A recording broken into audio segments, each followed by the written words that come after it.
Maxwell Trent had never considered himself extraordinary, except perhaps in his unparalleled talent for making every morning coffee spill just a little bit on his shirt. Today was no different, as he fumbled his way through his cramped apartment, negotiating the space between a suspiciously humming toaster and a pile of unopened bills with the grace of a drunk starship pilot. The intergalactic news feed buzzed on his holoscreen, announcing yet another diplomatic crisis somewhere far beyond his dusty corner of the Milky Way. He barely glanced at it. Diplomatic crises were for diplomats, and he was merely a junior technician at the shipping docks, responsible for recalibrating cargo bots, which was as exciting as it sounded. His breakfast, a synthesized egg substitute that stubbornly refused to cook evenly, slipped from his grasp, splatting onto the floor with a sad little hiss. Maxwell sighed and muttered, "Great start." Just then, his holocommunicator blinked with an urgent call. Normally, these were just spam invites to alien dating apps or advertisements for wormhole cruises. But this time, it wasn't. "Mr. Trent, you are requested to report immediately to the Galactic Embassy. Your presence is required for a matter of utmost importance." Maxwell stared at the message, his mouth hanging open like a fish out of water.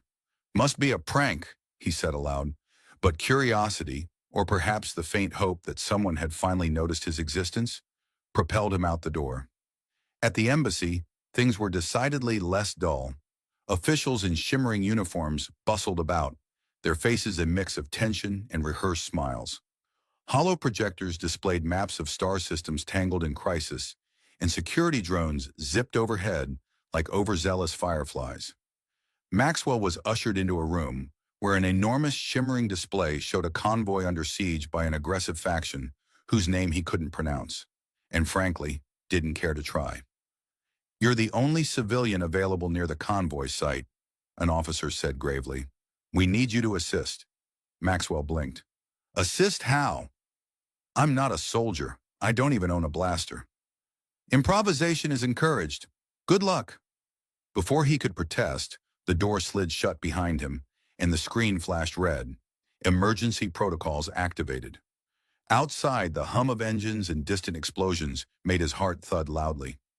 Somehow luck, or perhaps the universe's twisted sense of humor, had thrust him onto the stage of galactic history. The convoy was a chaos of flashing lights, blaring alarms, and frantic commands. Maxwell's mind raced, but he had no plan, only a desperate instinct to not become space dust. He spotted a hover drone stuck in a narrow corridor, its energy core flickering dangerously. With a clumsy leap and a hopeful prayer, he managed to restart it, redirecting it toward a squad of attackers. The drone whirred to life, zipping toward the aggressors with unexpected vigor. For a moment, Maxwell felt like a hero, albeit an accidental one. One of the attackers turned, noticing him. Maxwell dropped behind a crate, heart pounding. Then he did the most human thing possible. He tripped, sending a scattering of energy cells rolling toward a cluster of enemies. The cells detonated, throwing the attackers off balance and giving the convoy's guards the edge they needed to regain control. After the firefight, Maxwell was awkwardly pulled out of hiding, greeted by a mix of disbelief and relief. He had saved the convoy by sheer accident and questionable coordination, but saved it nonetheless. Word spread fast in galactic politics, where a good story was often more valuable than truth. The Empire's ruling council convened swiftly. "We cannot ignore this human's role," a dignitary announced, eyes gleaming with a mix of amusement and calculation. "He will be honored accordingly." Maxwell sat in the grand chamber, the weight of countless stairs making him wish for a conveniently placed wormhole to escape through. Then the announcement came. As reward for his bravery, he was offered something no human had ever dared dream: marriage to Princess Elira, the Empire's most beloved and beautiful royal, known as much for her sharp mind as for the graceful, long ears that marked her noble heritage. Maxwell's jaw dropped.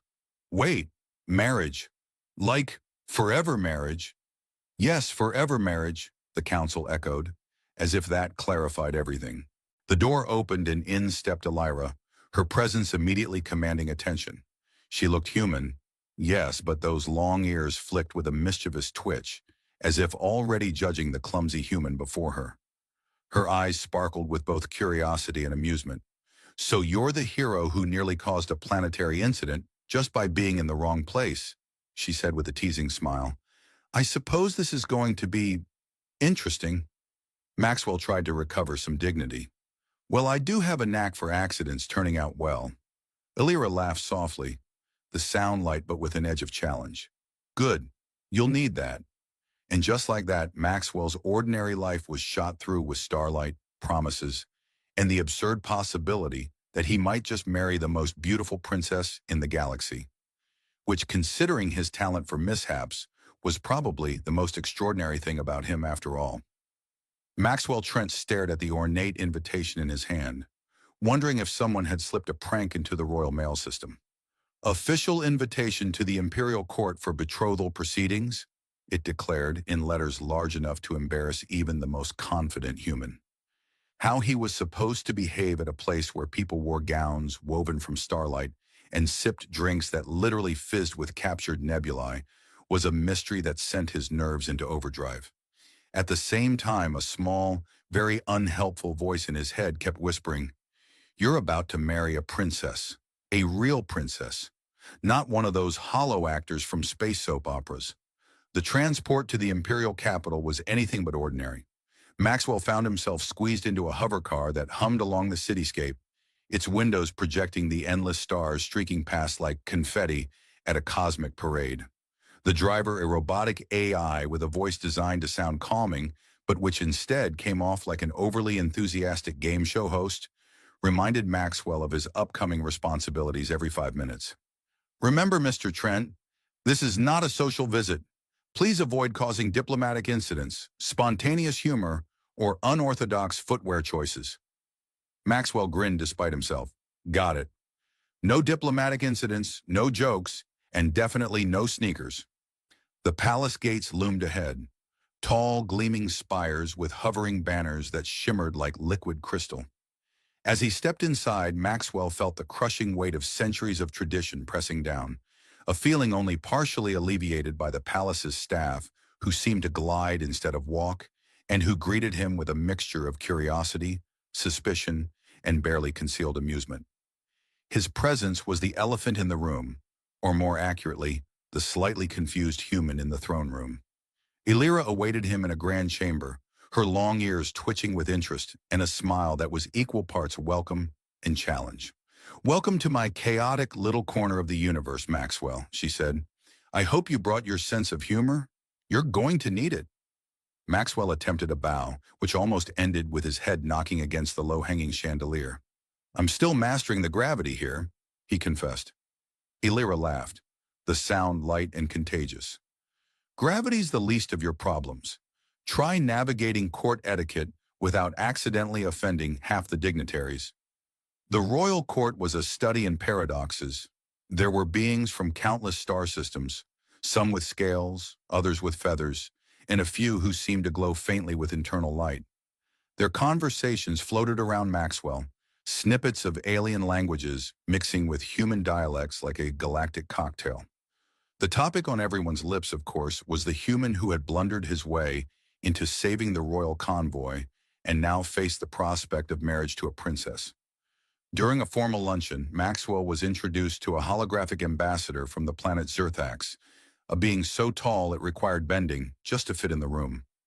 Maxwell, ever the enthusiast for making a good impression, greeted it with a firm handshake, only to discover halfway through that the ambassador's hand was actually a multi-tentacled appendage that writhed with what Maxwell hoped was delight rather than disgust. "Well, that's one way to make first contact," Maxwell muttered, wiping a slimy residue off his palm. Illyra caught his eye and smirked. "You're setting new diplomatic precedents. Impressive." One of the court's senior advisors, a narrow-eyed man with a voice like grinding metal, leaned in. "Mr. Trent, the Empire expects a great deal from you. Marrying a princess is no small matter. Have you considered the political implications?" Maxwell swallowed and grinned. "Oh, absolutely. I've already started drafting my acceptance speech, complete with jokes." The advisor blinked, clearly unsure if Maxwell was serious. "Jokes?" "Yes. Diplomacy without humor is like a starship without fuel, unlikely to get very far. Elira's ears twitched approvingly. He's got a point. Over the following days, Maxwell underwent a crash course in imperial customs. From mastering the complex art of ear-fluttering greetings, an Alari tradition that involves subtle movements of the long ears to express respect and emotion, to learning how to address a star council without accidentally offending a dozen planets. Every moment was a dizzying blend of confusion and occasional triumph. Maxwell's clumsiness often led to comic relief. During a state banquet, he accidentally activated a food replicator on full overload, causing a mountain of synthetic pastries to cascade over the royal table. "I swear it's not a new kind of attack," he joked as Elira discreetly flicked crumbs from her elegant sleeve. Later, when Elira introduced Maxwell to her personal pet drone, an ornery little machine named Gizmo programmed to mimic her moods, Maxwell attempted to sing an Earth lullaby. The drone's mechanical whirs shifted into what sounded suspiciously like a chuckle. Elira rolled her eyes. "Even Gizmo knows you're out of your element." Despite the comedy, an undercurrent of tension ran through the palace halls. Not everyone welcomed the idea of a human joining the royal family. Whispered conversations spoke of broken traditions, political upheaval, and questions about Maxwell's worthiness. Elira's advisors warned her to prepare for resistance. Maxwell overheard a noble remark. "A commoner? Marrying our princess? Preposterous." Maxwell, though, remained undeterred. If anything, the challenges only fueled his determination. "I may not be from the stars," he told Elira one evening as they overlooked the cityscape from the palace balcony, "but I've got something better, a willingness to learn and a bad habit of tripping over the universe." Elira smiled, her ears flicking playfully. "You're more than just luck, Maxwell. Maybe you're the change we need." In those quiet moments, amidst the looming responsibilities and cosmic intrigues, Maxwell found a surprising sense of belonging. The galaxy was vast and complicated, but here, with Elira, even a clumsy human could dream of making a difference. And if a few jokes helped smooth the path, well, that was just the way the stars liked it. Maxwell never thought a security briefing could double as a comedy show, but here he was, sitting in a sleek metallic room where every surface gleamed ominously, facing a cadre of the Empire's most serious-looking officers. Their job was simple: prepare him to protect Princess Elira and himself from the political knives that weren't just metaphorical. Maxwell, however, was certain their grim expressions hid an unspoken joke waiting to burst free. "First lesson," the lead officer began, voice as dry as a dehydrated asteroid, "is to never, under any circumstances, engage in spontaneous dance battles during diplomatic meetings." Maxwell raised an eyebrow. "Spontaneous dance battles? Is that a thing?" The officer's deadpan glare suggested it had been. "More often than you'd think." As the officers drilled him on combat protocols, evasive maneuvers, and the occasional etiquette of disarming hostile parties with charm, Maxwell's mind wandered. He imagined himself as a secret agent of sorts. Agent Trent, human anomaly, armed with little more than quick wit and a surprisingly effective sense of clumsiness. The universe might have handed him a royal title, but he was still learning the ropes, often by tripping over them. One simulation involved evading energy nets designed to capture intruders. Maxwell stumbled twice, once accidentally activating a holographic projection that turned him into a giant pink bunny mid-escape. Elira's laughter echoed through the observation room, even as the instructors masked their amusement with stoic expressions. "Agent Trent, your unorthodox tactics are noted," one finally admitted. Between training sessions, Elira took Maxwell on a tour of the Royal Archives, a labyrinthine collection of knowledge spanning galaxies.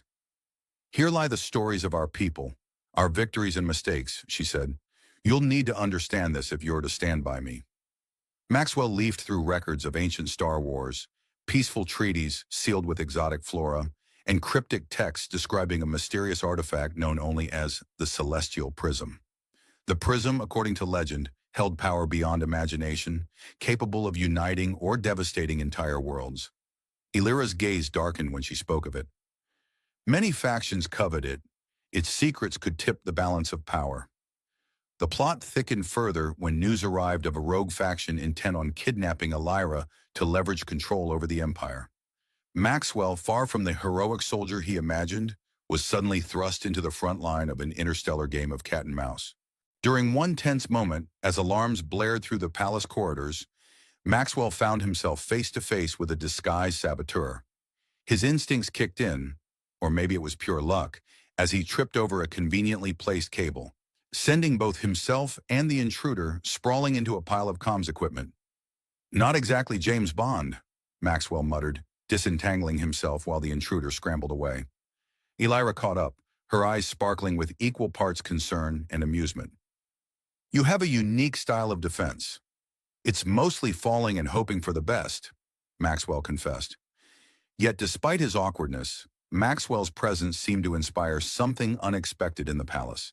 His refusal to bow entirely to tradition, his candidness amidst the court's artifice, began to win over skeptics.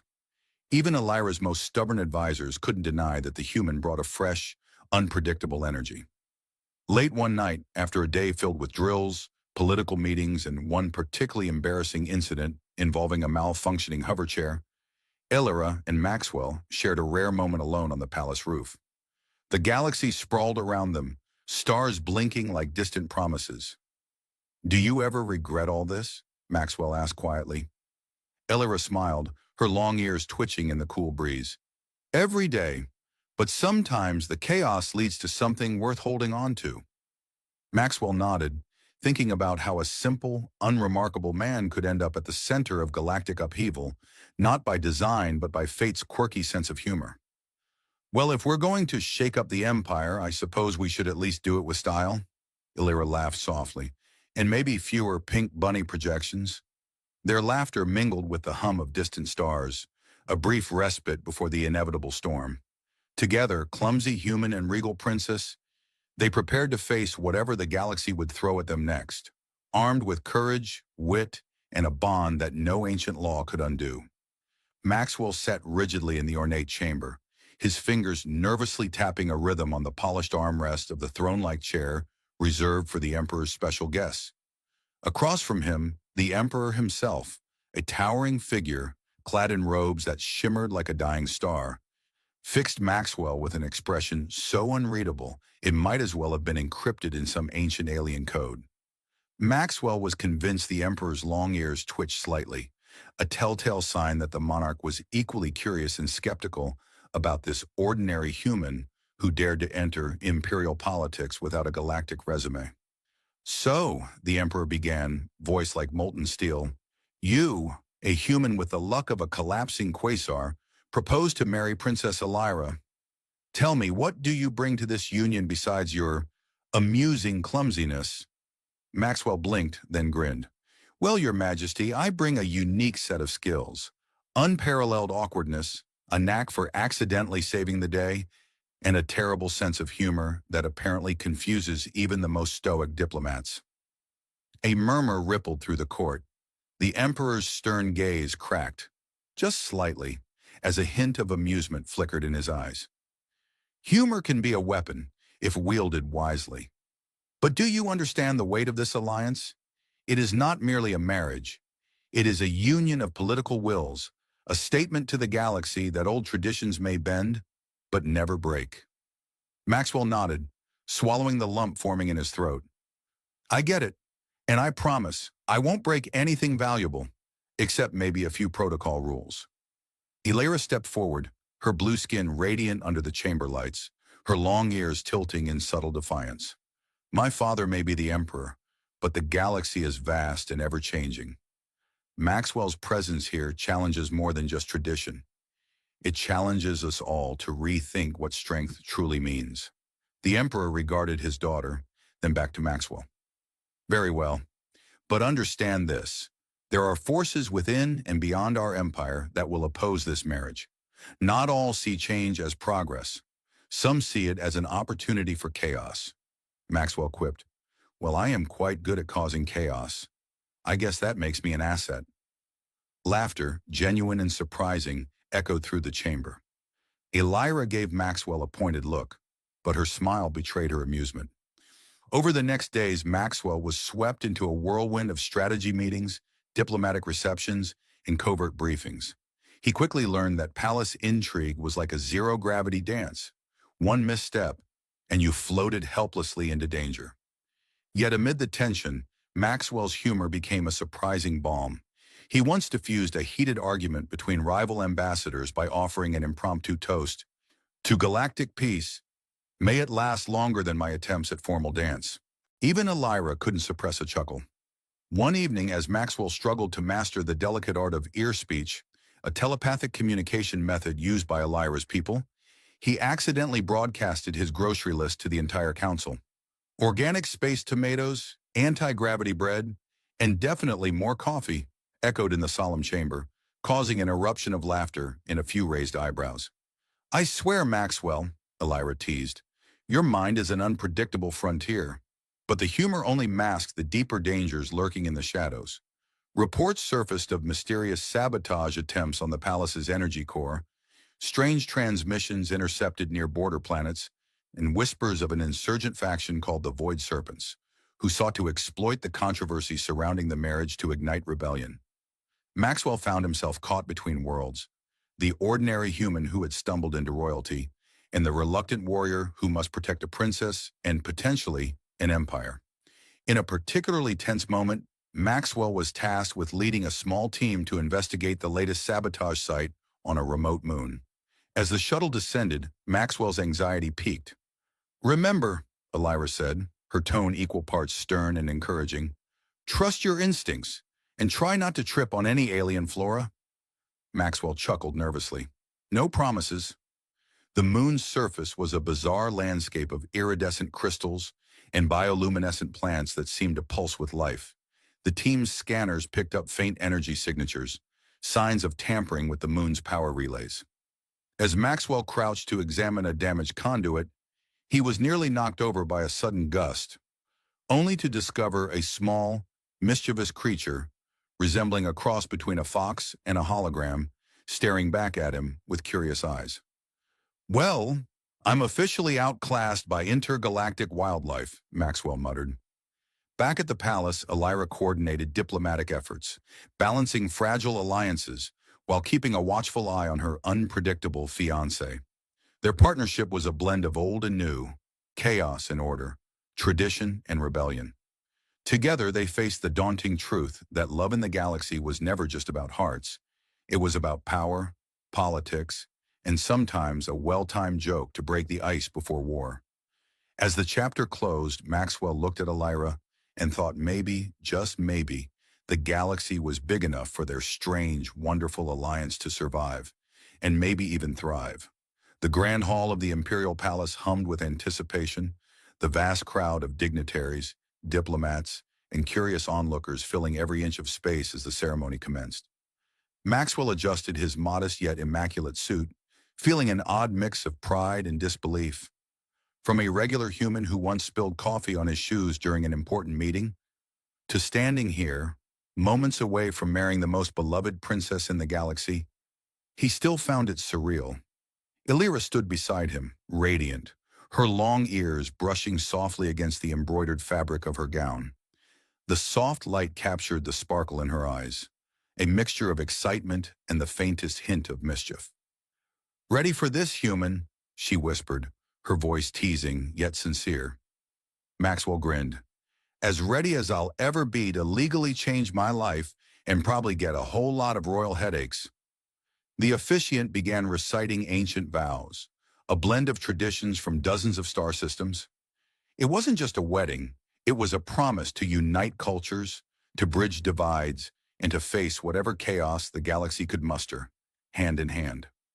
Maxwell's mind drifted briefly to the path that had led him here, stumbling through diplomatic crises, bungling through espionage attempts, accidentally broadcasting grocery lists to royal councils, and narrowly escaping becoming a pink holographic bunny during training. When it came time to exchange rings, Maxwell reached into his pocket and pulled out a simple band. Nothing too flashy, but it bore a small inscription in Elira's native tongue. She smiled and slipped the ring onto her finger, with the grace of 1,000 elegant starship maneuvers. Then it was her turn, and Maxwell felt the warmth of the ring settle onto his hand. A perfect fit for an imperfect man. The crowd erupted into cheers, but amid the celebration, A subtle tension lingered. The Void Serpents, a faction intent on destabilizing the Empire, still plotted in the shadows. As the newly engaged couple made their way to the balcony, a squad of elite guards moved swiftly to intercept an unexpected threat. A small drone buzzing ominously towards the crowd. Maxwell, without thinking, leapt forward and swatted the drone mid-air, causing it to explode harmlessly into a cloud of glittering nanosparks. "Guess I'm still good for something," he quipped, drawing laughter and relieved smiles from the onlookers. Illyra linked her arm through his. "Your timing is impeccable." The Emperor approached, nodding in approval. "You've brought something this empire desperately needed. Hope and unpredictability. Perhaps it is time to let traditions evolve." In the days following the ceremony, Maxwell found himself more than a symbol. He was a bridge between worlds, a reminder that even the most ordinary beings could shift the course of the stars. His awkwardness became charm, his mistakes lessons, and his laughter a beacon in a galaxy often too serious for its own good. Together, Maxwell and Illyra navigated the complexities of ruling, balancing political alliances, quelling dissent, and occasionally hosting intergalactic potluck dinners, where Maxwell's attempts at alien cuisine were met with polite but wary smiles. Their partnership wasn't perfect, but it was genuine, built on trust, humor, and a shared belief that change was worth fighting for. One quiet evening, as they watched twin moons rise over the palace gardens, Maxwell turned to Illyra. "You know, I never imagined I'd end up here with you in this crazy galaxy." Illyra smiled, her long ears twitching softly. "Neither did I. But sometimes the universe has a peculiar sense of humor." Maxwell laughed. "Well, if that's the case, I'm glad it chose me. Because with you, even the chaos feels like home." And as the stars twinkled overhead, two unlikely souls embraced the future. Uncertain, thrilling, and theirs to shape together. The galaxy had changed, and so had they, proving that sometimes the most extraordinary stories begin with the most ordinary people.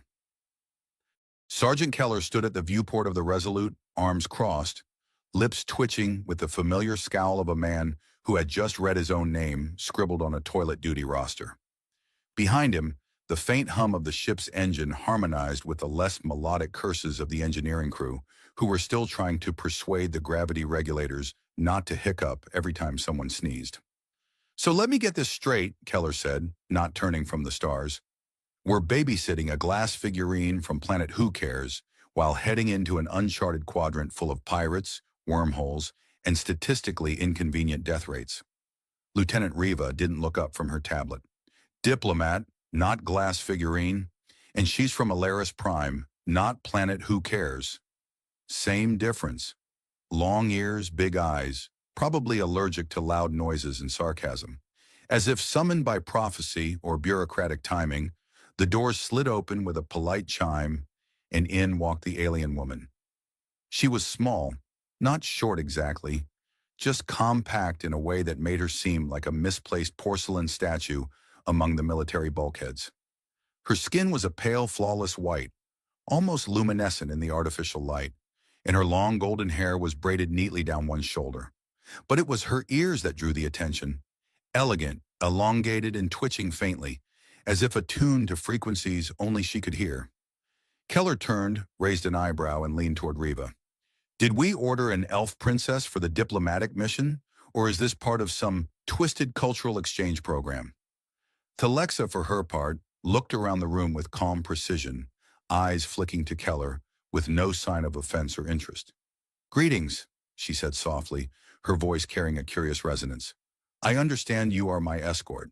"Escort? Lady, we're not walking you to a dinner party. This is a military transport headed into a hornet's nest of space pirates and unpredictable starstorms. I hope you brought something sharper than that stare." "I brought myself," she replied, her expression unreadable. Keller opened his mouth to say something else, but was interrupted by a sudden hiccup in the gravity system, which caused everyone to briefly hover 3 inches off the ground. Someone in the back yelled, "For the love of Saturn, fix the stabilizer, Joro." Riva cleared her throat and gestured toward the corner. "We've arranged quarters for you, Alexa. Sergeant Keller here will ensure your safety." "Oh, fantastic," Keller muttered. First aliens, now babysitting duty. What's next? A haunted toaster? Thalexa inclined her head. I do not require safety. I am proficient in self-preservation. I'll be sure to let the pirates know that before they shoot at you, Keller said, already walking away. Just remember to duck, or shimmer, or whatever it is you people do. The next day, the ship's crew began preparing for a routine cargo transfer at an outpost near the Ader's Cloud, a collection of gas and mineral-rich clusters that were also known for attracting trouble. The crew's mood was lax. No alarms, no combat drills. Even the grumpiest among them had started calling the mission a milk run. Keller lounged in the bay with two Marines, sharpening a vibro knife and trading war stories.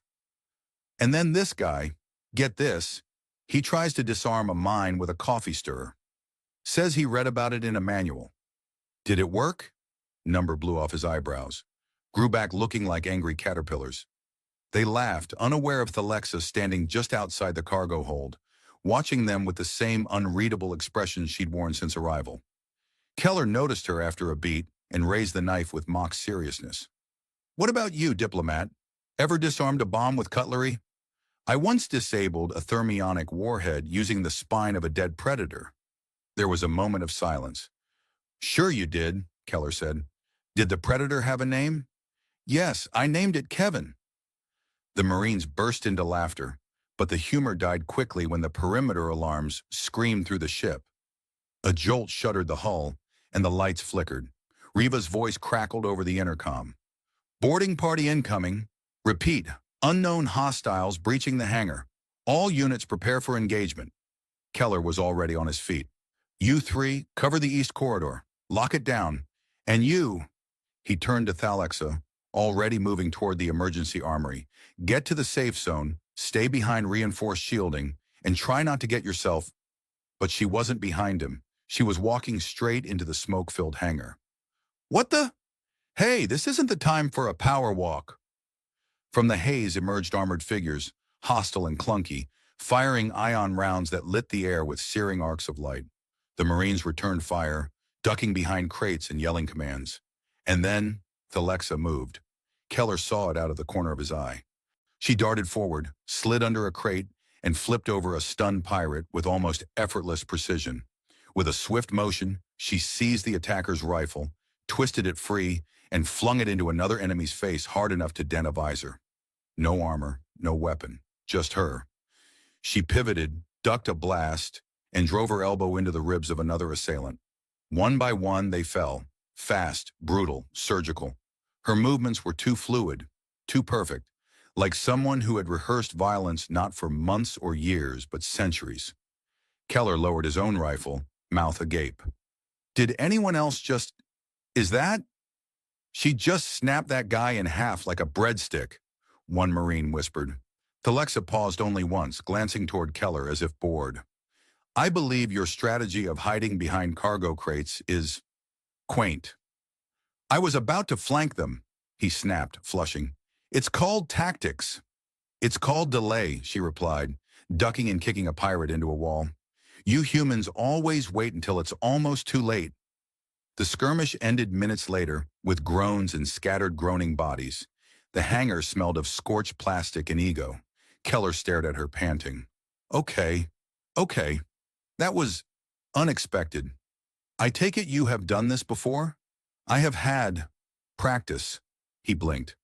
And you let me make jokes about glitter and babysitting? You were amusing. He rubbed his face. Oh, terrific. I'm comic relief to an alien killing machine. She walked past him, calm as ever. You are not just comic relief. He looked up, hopeful. You're also very loud. Thalexa stood over the last of the pirates, her hand resting on the edge of a shattered crate like she had just finished folding laundry, not disabling half a dozen armed assailants with nothing but the grace of a dancer and the efficiency of a meat processor. The rest of the crew remained in varying degrees of disbelief, mouths slightly ajar, weapons half lowered, as if unsure whether to applaud or run in the opposite direction. Sergeant Keller found his voice first, and unfortunately, it was the same voice he used when he'd had one too many instant protein rations. So that was something. You got a manual for that? Or maybe a pamphlet I can borrow? Alexa blinked. I doubt your species' bone structure could tolerate the first 3 techniques I used. Okay, but could I fake it with yoga? You would rupture something important. Keller sighed and turned toward Lieutenant Riva, who was just arriving with backup and a look that screamed, "Why is my ship a war zone again?" What happened? She asked, surveying the unconscious pirates and the startled Marines. We got ambushed, Keller said, gesturing vaguely to the floor like it was self-explanatory. And then this one, he thumbed at Thalexa, decided to turn into a blender with legs. Thalexa adjusted her sleeve. They were inefficient combatants. Keller nodded slowly. Sure, and I'm a ballerina. The rest of the day passed in a haze of questions, reports, and the delightful paperwork that came with spontaneous pirate disassembly. Thalexa, of course, answered every inquiry with calm brevity, which only deepened the mystery. She offered no record of military training, no combat credentials, not even a badge of self-defense certification. Just her identity, Thalexa of the Ellerin Third Accord, a diplomat, at least according to the paperwork. Diplomats usually don't punch people's helmets into their own chest cavities, Keller muttered, flipping through her file again in the briefing room. She has clearance from Galactic Command, Riva replied, watching footage of the fight on loop. And this isn't just combat. This is something else. She's faster than motion sensors. Look at this frame. She moved before the pirate pulled the trigger. Precognition? Keller asked, raising an eyebrow. Or something more advanced, Riva said. Either way, I'm reassigning her quarters. Put her near the armory, just in case. Oh yeah, Keller said sarcastically. That'll keep the weapons safe from her. She probably sleeps on a bed made of plasma coils. The ship resumed its journey toward Shintara 9, and the crew started referring to Thalexa in hushed tones, some respectful, others terrified. They tried to avoid eye contact, like she was a very elegant, very well-spoken nuclear device with good posture. Keller, however, couldn't help himself. He found her that evening in the observation bay, staring out at a nebula streaked in gold and teal. The glow cast strange shadows across her features, making her seem almost sculpted from starlight. Hey, he said, holding out a steaming mug. Diplomatic offering. Synth Choco. Not laced. I promise. She took the mug and sipped. It is. Sweet. Good. That's the sugar. Don't thank me, thank humanity's addiction to comfort beverages. So, listen. He scratched the back of his neck. About earlier, the way you handled those pirates, that wasn't beginner's luck. I have experience. Uh-huh. What kind of experience includes flipping people with your pinky? Thalexa's lips curved faintly. The kind not often listed on resumes. Keller sat on the bench beside her, careful to leave an arm's-length gap for safety. You know, when I joined the Corps, I thought I'd seen everything. Sentient moss, time loops, a vending machine that tried to sell me existential dread in a can. But you're a whole new category. I could say the same, she replied. Your species is energetic. He grinned. We call it chaotic charm. So where'd you learn to fight like that? Some ancient warrior monastery in the clouds? Secret alien boot camp? I was created for war. Keller blinked. Wait, created? As in, not manufactured, born. But my purpose was clear from the start. My people, they are not like yours. Every child is born with a role, chosen genetically. I was assigned to the blades of the pale flame. That sounds friendly. They believed in silence, precision, and ending battles before they began. Keller took a long sip of his drink. So basically, your childhood was less hopscotch, more throat punch. I do not know what a hopscotch is. I'll show you later. It's not very warlike. But hey, if your people designed you to be a weapon, why the diplomat gig? Thalexa looked away. Because weapons must eventually become something else, or they rust. They sat in silence for a while, watching the nebula drift past. So, Keller said eventually, if we're attacked again, should I even bother showing up? Or should I just wave pom-poms from behind a crate? You are adequate in combat. Wow, be still my heart. You are brave, You charged into danger without knowing the enemy's capabilities. It was admirable. Keller raised his mug in salute. That's the nicest thing anyone said to me since my last promotion, which, for the record, was from corporal to slightly less incompetent corporal. Alexa sipped her drink again. This sugar? It is addictive. Yeah, welcome to humanity. That night, Keller found himself watching training footage of Alexa on a secure monitor. There wasn't much, just her in a neutral simulation room, moving through a dozen dummy targets in under 10 seconds. No wasted motion, no hesitation, precision wrapped in poise. He paused the feed on her expression mid-strike. Calm, focused, as if the universe was merely falling into its proper shape around her. He leaned back in his chair. What the hell are you? The ship jolted again, not from gravity this time, but proximity alert. Riva's voice came over the comms. All hands to stations. We've just picked up a signal near Centauri 9. It's not coming from the outpost. It's older. Unknown architecture. Keller sat up. Looks like vacation's over. Alexa's voice followed, soft and clear on the encrypted channel. Sergeant, you may want to prepare. For what? For something far less quaint than pirates. Centauri 9 wasn't much to look at from orbit. A dust-colored rock with a few glimmering structures like someone had dropped chrome toys on a sandy beach. The planet's rotation was slow, its magnetic field twitchy, and its orbit just eccentric enough to keep the weather confused. The human outpost shimmered under heat distortion, blinking out signals like a drunk trying to send Morse code with a flashlight. Keller stared at the readings and sighed. Why is it always the weird ones? We never get called to paradise planets. Just once, I want a crisis on a beach world with umbrella drinks and zero hostile life forms. Lieutenant Riva didn't look up from her console. You'd complain about the sand. That's what boots are for. Also, sunscreen and fruity beverages. The ship descended through the hazy atmosphere, and static crackled through the comms like an irritated whisper.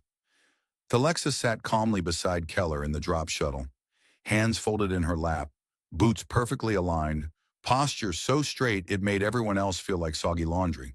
Keller nudged her with his elbow. So, think we're about to meet ancient tech, an angry ghost, or a wormhole to a dimension filled with screaming? I've got 5 credits on the screaming. Alexa blinked. Your betting strategies are unwise. I call it gut feeling, also known as the universe hates us. The shuttle landed with a hiss. Dust swirled around the ramp as the team disembarked, weapons ready but lowered. The outpost's landing pad was empty. No lights on, no greeting, not even a snippy automated voice yelling about safety regulations. Keller tapped his comm. Outpost Centauri Control, this is Sergeant Keller. We've landed. Kindly show signs of life or hospitality. We brought snacks. Silence. Then faintly a mechanical hum. Riva gestured toward the main building. Let's check inside. The doors opened without resistance. That should have been the first red flag.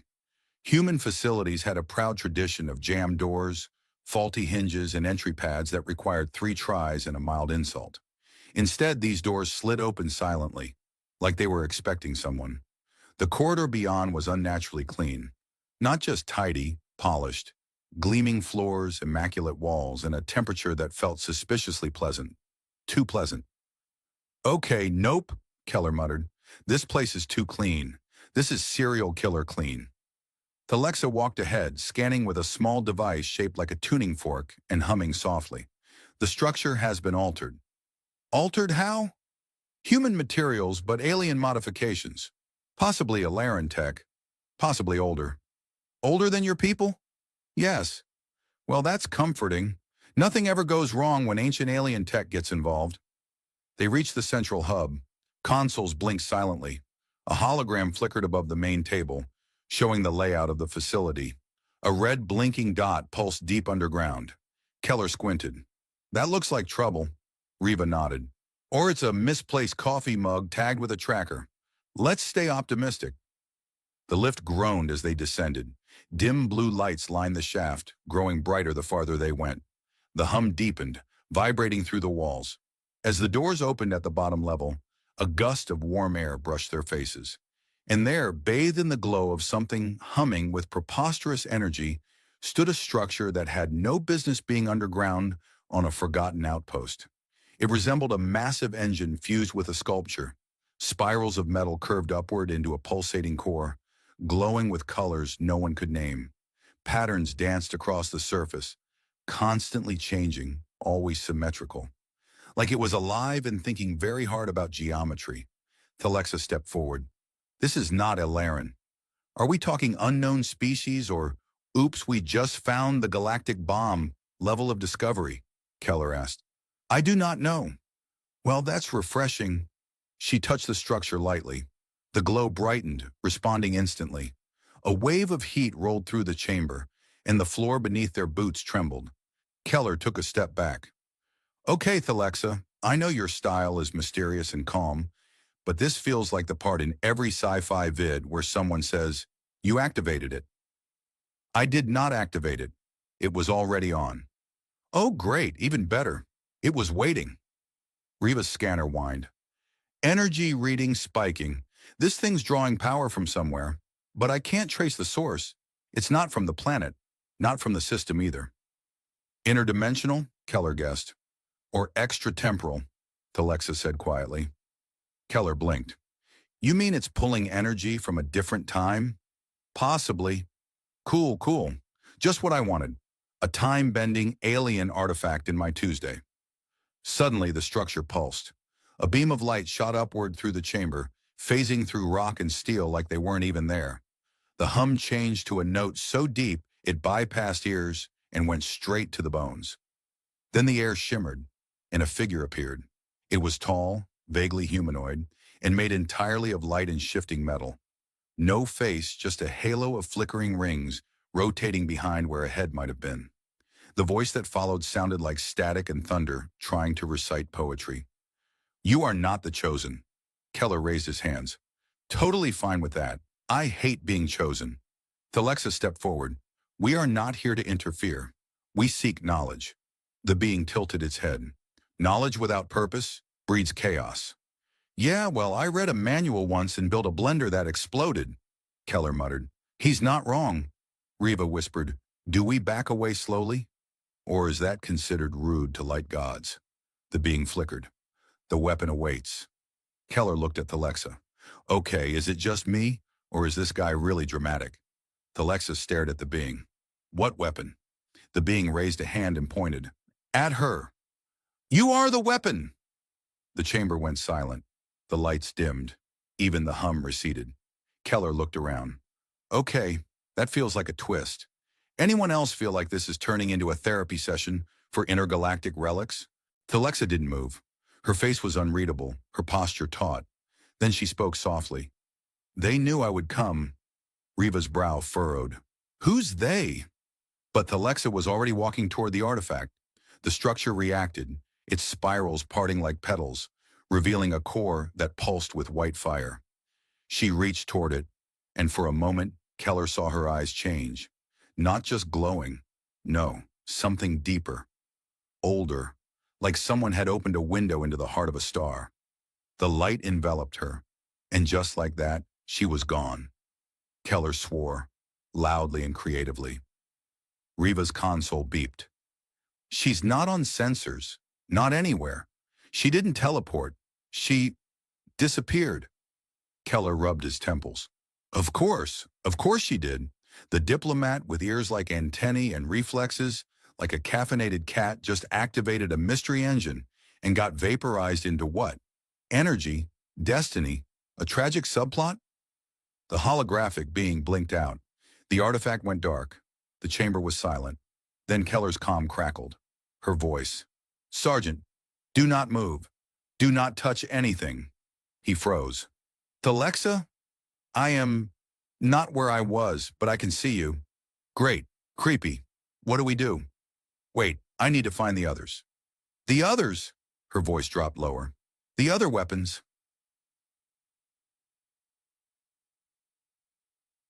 Keller's boots echoed through the silent corridor of the outpost, the only sound accompanying him now that Thalexa had vanished into some metaphysical closet full of glowy nonsense. He flicked his comm again. Thalexa, if you can see us, maybe give us a sign you're not trapped inside a Cosmic vending machine or something? Nothing but static. Cool. Real comforting, he muttered. At least let me know if you want anything from the snack rations. Riva was hunched over her scanner, which now blinked like it was having a mild panic attack. This thing's barely functioning. It says she's both 20 meters above us and also not in our dimension. Keller leaned in. Can we get a second opinion? Maybe from a less anxious piece of equipment? She's entangled with something old. I can't isolate her signature, but there's a trail. She pointed toward the far end of the chamber. Looks like the energy is funneling out through a subterranean conduit.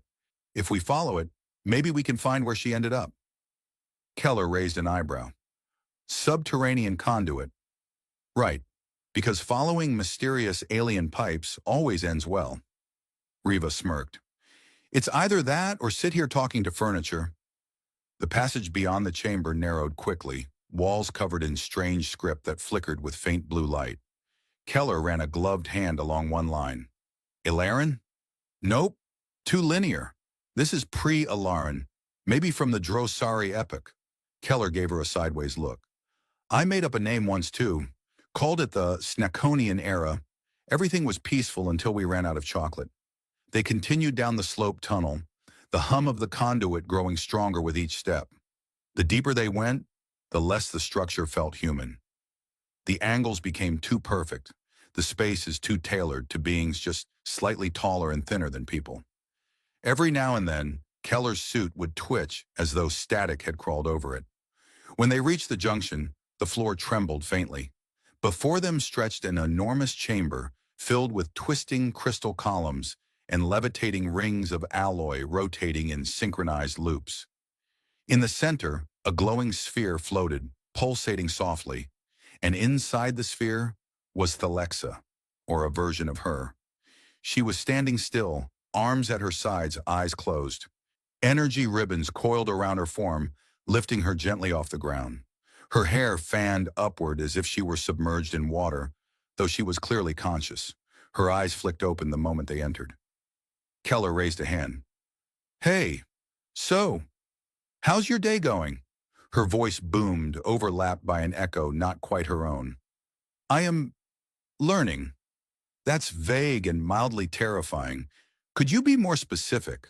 Are we talking learning ancient secrets or how to vaporize annoying humans? Riva examined the surrounding systems. She's inside a quantum memory lattice. Whatever this is, it's rewriting or unlocking something in her.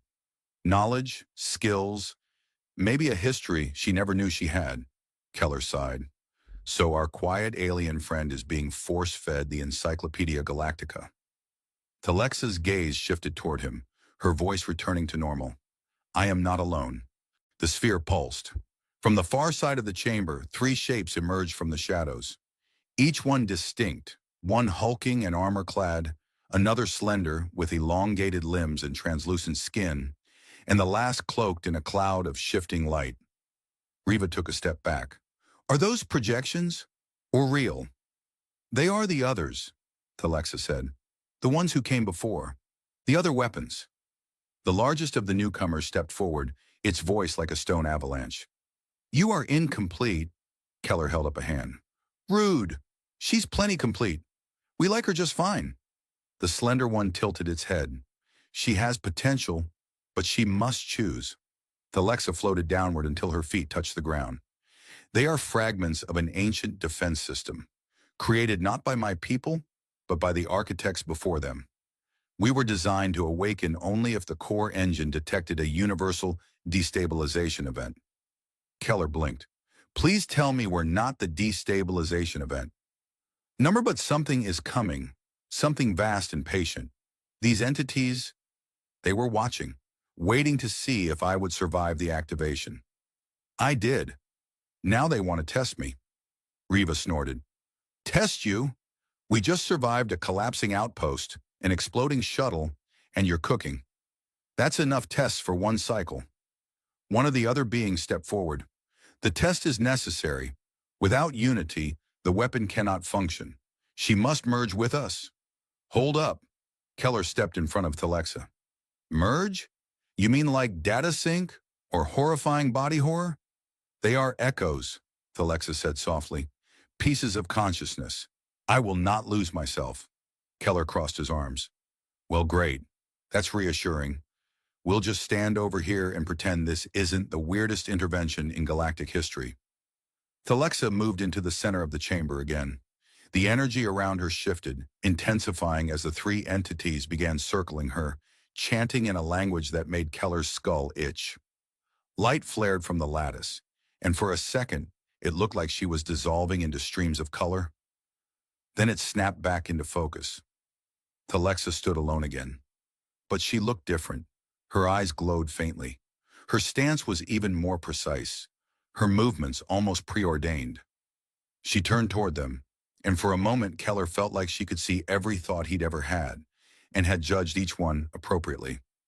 Riva whispered, "Is it still her?" Thalexa smiled faintly. "Mostly, but now I remember what I am, what I was created to do." Keller pointed a finger. "Well, I vote you don't do anything until we get back to the ship and I've had a sandwich." "I agree," she said. "But first, we must leave this place.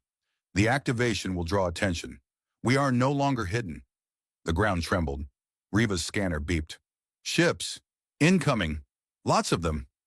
Keller groaned. "Of course. The moment you glow with cosmic destiny, everyone wants to crash the party." Thalexa was already moving. "They will not come for you. They come for me."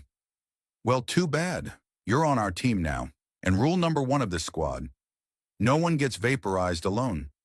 She looked at him, her eyes softened by something new. Maybe understanding, maybe affection. "Then we must run together," he grinned.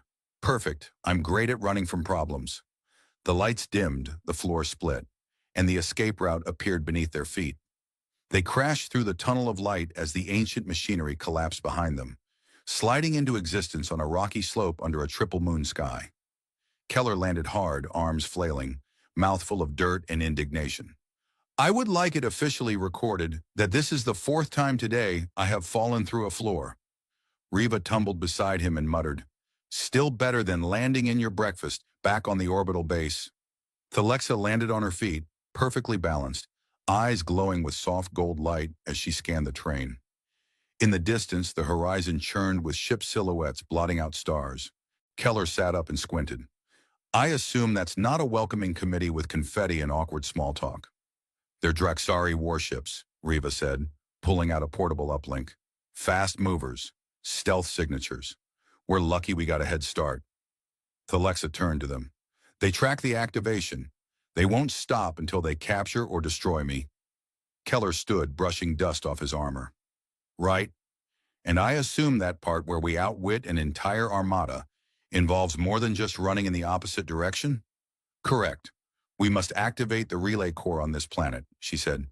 "It's buried beneath an ancient ruin nearby. If I connect with it, I can disperse the residual memory fragments and hide my presence. I will become unreadable to their scanners." "Translation," Keller said. "We flip the galaxy's biggest off switch and ghost ourselves into myth." Riva narrowed her eyes. "Assuming we get there before being incinerated." They ran across the cracked terrain, moonlight glinting off ancient metal jutting from the earth like broken bones. Half-buried pylons hummed under their boots. The structure ahead, if it could still be called that, resembled a spiral spine torn from a colossal beast and frozen in time. Thalexa walked through the ruins like someone returning home, her fingers brushing the walls as if waking them. Keller stayed close behind her. "Hey, just checking. You're not planning on uploading yourself into some all-powerful AI system and leaving us meatbags behind, right?" Thalexa paused. "Number you grounded me. I remember who I was because of you." "Well," Keller said, puffing his chest slightly, "I do specialize in unforgettable charm." From behind them came the thunderous scream of atmospheric entry. Streaks of fire carved the sky. Dozens of Draxari dropships speared toward the ground. Riva yelled, "We've got 5 minutes, tops!" They reached the relay core, a floating sphere of circuitry suspended inside a chasm of light. Thalexa stepped onto the platform and closed her eyes. The core lit up, folding open like a metallic lotus, tendrils of energy weaving around her. Keller turned, aiming his rifle as ships began touching down. "Just once, I'd like to finish a mission without angry aliens dropping in uninvited. Reva braced beside him, firing warning shots. Be careful what you wish for. The last time you said that, you spent 3 days floating in zero gravity with a raccoon parasite. The first wave came fast. Draxari in kinetic armor, plasma spears raised. Keller charged, yelling, "Nobody messes with my freaky long-eared friend." Thalexa didn't move. Energy surged through her, lifting her into the air. Her hair shimmered like starlight. Her voice echoed from the walls in the sky.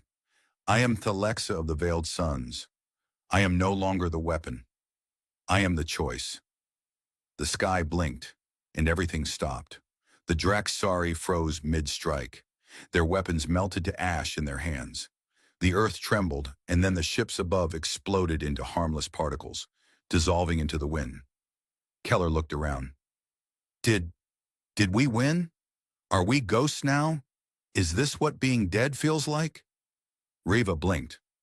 I think she just turned off the whole war. Thalexa floated down, eyes dimming back to their usual calm shimmer. I disconnected myself from the signal web. The other fragments are dormant. Without my trace, they can no longer follow me or you. Keller scratched his head. So, we're safe? Yes. He exhaled loudly and dramatically. That's good. I was running out of action hero one-liners. Reva nudged him. You never had them to begin with. They walked out of the ruins together, the triple moon slowly rising higher. Keller lagged behind a moment, watching Thalexa's silhouette against the alien skyline. He jogged to catch up. So, now that you're not the strongest weapon in the galaxy anymore, what are you? She looked at him. I don't know yet, but I'd like to find out. Well, he said, grinning, I've got a ship, a half-functioning AI who thinks he's a lounge singer, and a week's supply of synthetic pizza. That's a start, Reva groaned. I already regret coming with you. Thalexa tilted her head. I don't. Keller raised an eyebrow. Don't what? Regret meeting you. He was about to reply with something clever, possibly too clever, but she was already walking away. He stood there a second longer watching her, the quietest person in the room, the one everyone underestimated, and the one who, without firing a single shot, had just saved them all. He jogged to catch up. Hey, do you do laundry? Because I just remembered I haven't washed my gear since we crash-landed on Rylon. It's starting to smell like old salad. She didn't look back. We will find a river. A river, great. Hope it doesn't try to eat us like the last one. And together, beneath unfamiliar stars, they disappeared into the unknown. The docking clamp hissed like an annoyed cat as a Valari scout ship latched onto Base 6 of the Geritho 9 orbital station. Cash and Merrick, currently knee-deep in coolant sludge, looked up from his maintenance console and muttered, Great. Another majestic war angel here to scowl at my wiring. He wiped his hands on a rag that had once been white, possibly during the Second Galactic Era, and squinted through the observation port. The ship was sleek, armored in dull chrome of violet underscales, a design that whispered don't touch unless you enjoy vaporization. Typical Valari aesthetic. Minimalist murder. He wasn't supposed to be involved. Security protocol, foresee, dictated all Valari maintenance be handled by certified Xenomechs. But the station's designated Xenomech had gotten into an argument with a plasma torch and lost. So here he was, with a wrench and a stomach full of regret. When the airlock cycled open, Cashin straightened, trying not to look like someone who just crawled out of an engine's digestive tract. The woman who stepped through the threshold didn't so much walk as glide, like a blade unsheathed from vacuum. She was tall, clad in angular battle armor that refracted the sterile lighting in cold fragments. Her skin was pale, not the pasty, fluorescent kind Cashin got from living in artificial light too long, but something almost metallic in its flawlessness. And her hair, bright yellow, was pulled back so tight it looked weaponized. What stopped him, though, were her ears, long, pointed, elegant, not quite elven, definitely not human, and her eyes. Twin cores of glowing blue, ringed with gold. They were calibrated, Cashin was sure, to assess threat levels, environmental variables, and emotional weaknesses in 0.3 seconds. State your designation, she said. He blinked. Cash and Merrick. Station Tech, Class 5, not certified for surgical calibrations or interspecies flirting. She didn't smile.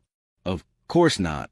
Valari didn't smile unless it was to indicate successful orbital bombardment. I require analysis of my ship's lateral stabilizer.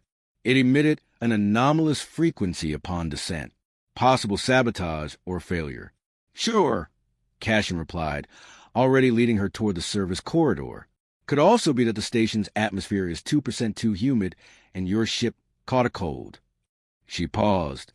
Your humor confuses me. Good, he said. That means it's working. They entered the maintenance bay, a cluttered expanse of repurposed tech, caffeine stains, and things that probably violated space-time and at least 3 health codes. Cashin ducked under a conduit, motioning for her to follow. She didn't duck. The conduit adjusted. You Valari sure do love your intimidating presence, he muttered, tapping into her ship's diagnostics. Do they train you to make regular folks feel like mildly intelligent vegetables? I was bred for infiltration and command, she said. My presence is optimized for dominance. Ah, he said. So you're basically a high-functioning existential crisis in armor. Got it. Silence, and that statement is not entirely inaccurate. As he examined the interface, he felt her watching him. Not the way people watch technicians hoping for quick fixes, but like she was analyzing the way he existed. Her gaze was direct, intense, and disturbingly analytical. Stop doing that, he said, not looking up. Doing what? The staring. You're making my skin try to retire. I'm observing. Humans possess unpredictable micro-expressions. Yeah, and you're triggering all of mine at once. He looked up and met her eyes fully for the first time. Not a glance, not a side peek, but a full-on visual collision. They weren't just blue and gold. They were deep wide, like twin wormholes leading somewhere private and unspeakably distant. And for some reason, possibly a severe lapse in judgment, he said the first thing that came to his mind. Your eyes are mesmerizing. She froze. Actually froze. Her breathing stopped. No exhale. No blinking. Just silence. Cashin immediately panicked. Professionally mesmerizing. Like top-tier military optics. I'm sure your threat assessment module is very proud. Nothing. Then her pupils expanded. Her nostrils flared. And her face, previously a portrait of calculated neutrality, flickered, just for a second, with something broken, not fragile, just interrupted, as if her programming stuttered. A nearby maintenance drone beeped a warning. Subject 1 experiencing respiratory delay. Suggest intervention. Are you okay? Cashin asked. Did I just violate a Valari cultural taboo? She inhaled sharply. No, I forgot to breathe. That's not a comforting sentence from someone who carries a plasma blade. She turned away slightly, as if she were recalibrating her dignity. This interaction is not proceeding according to expected behavioral parameters. Yeah, that tend to happen when someone calls your eyeballs gorgeous. She spun on him. I am not accustomed to aesthetic analysis. Well, you're doing great. Just breathe. Maybe sit. Or hover, if that's more your speed. I must depart. Sure, Cashin said, stepping back. I'll just go pretend this was a normal conversation, and not the start of an interspecies diplomatic incident. She moved to the exit, then paused, her fingers twitching like they wanted to type midair. Cashin Merrick. Yes. What else did you observe? He tilted his head. About you? Yes. He shrugged. Your voice sounds like static wrapped in silk. Your walk has subtext. And I'm pretty sure if you wanted to, you could bench press this entire station while reciting military poetry. She blinked. Cashin added, also, your ship stabilizer's fine. It just doesn't like the station's harmonic frequency. Kind of like how I don't like being stared at by women who forget to breathe when I compliment them. She walked out. He sat down. The maintenance drone floated over and asked, Shall I delete the incident log? No, Cashin said, grinning faintly. Keep it. I want to remember the day I made a Valari warrior malfunction